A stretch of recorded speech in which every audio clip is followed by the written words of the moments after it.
Okay, so let's talk then about, so what are the steps to getting mom out of your head so that you can steer your thoughts and actually move forward really effectively to heal and to thrive, in your life. And the first is you have to grieve and you have to release and let out, the pain. So, for example, if there's something that you really like, if there's something that you do that really like kind of triggers that, the mom voice in your head, let's say, like, for example, I know for me, what has triggered that, for sure, has been, like when I've made mistakes, where, whether it's, financial or guys I've dated or, things that I've just done wrong and had to learn the hard way. I've heard her in my head going like, you're stupid, you're dumb, you don't know what you're doing and stuff like that. And I'll be honest, I don't think my mom, personally for me, has ever, I think she's called me that on occasions, for sure. And but if anything else, it was just always that feeling that I was never enough, and that's what it is. It's the whole not enough feeling. I'm not enough. I'm not good enough. I can't get this done because I'm not good enough. I can't be successful at work or relationships or whatever because I'm not enough, and it's that whole not enough thing that, it's the worst ever of a feeling because it's a complete, utter lie, and stuff, but I believe it because of the way I grew up. So, so when I start feeling that, what I try to do is see if I need to grieve or if I need to release any like hurt or pain, from my past, because when I start going down that hill, sometimes, it's such a strong feeling, that there's nothing that's going to stop me. Like I've got to just feel it, but what I need to do is instead of, just go through the normal thing of like, okay, well, I suck, or whatever, is to stop and go, what sucks about feeling this way is that I was taught to feel this way, or I was programmed to feel this way, and that makes me really sad, and that makes me really angry, and to really kind of get like almost like underneath that feeling or thought and go, what really sucks about this? It's kind of cool because it's almost like you stand back and kind of watch how you're feeling and go, what really sucks about this moment is that I wouldn't be feeling this way if it wasn't for the fact that I grew up with a mom with a borderline personality disorder.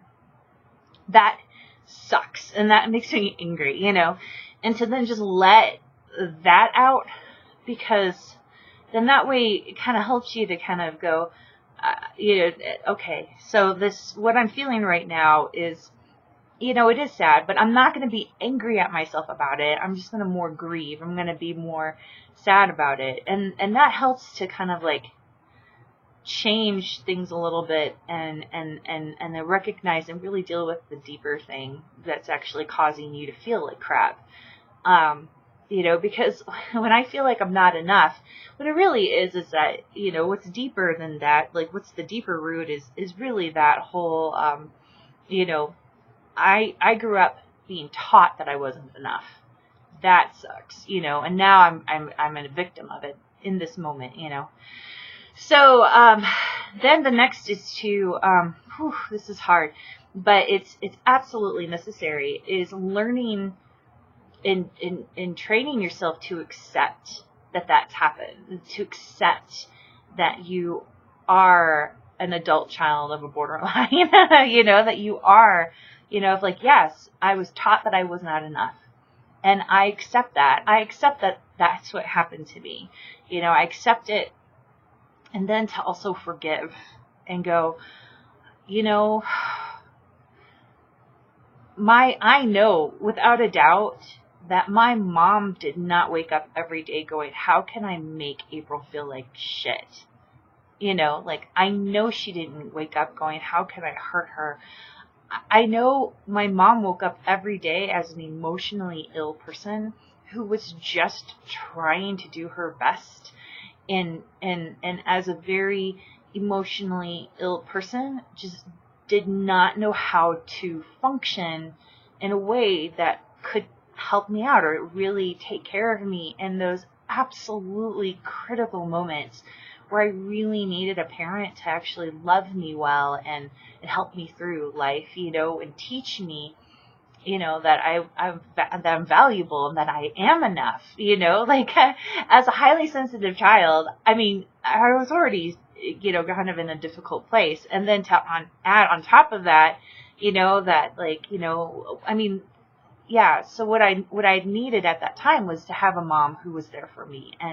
But I understand and I accept and I forgive her for not being able to be that, because she couldn't, she couldn't be that, or she chose not to. But regardless, I have to move forward and I have to release that and I have to let it go, and so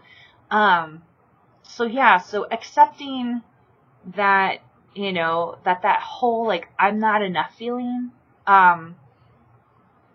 happened because of the situation with growing up with my mom, and then to forgive her for that and go, you know what, there's just no point in just continuing to want something that couldn't have happened, regardless of whether she could have chosen or not chosen to be a better parent. It didn't happen, and it couldn't happen at that time, I guess. And I have to let that go. So anyway, because I think what we have to do then is then what happens is when we accept and forgive our moms for these feelings and thoughts that we have, what happens is we own them then. That's when we can finally own the pain and own our thoughts and own our feelings and go, okay, I've let her go. So now what am I going to do about this? What am I going to do about these thoughts? What am I going to do about these feelings that I have? And I think that's when we start to recognize, and as uncomfortable as it is, as hard as it is to say this, we recognize that, that we're self-abusing by holding on to these thoughts and holding on to these feelings.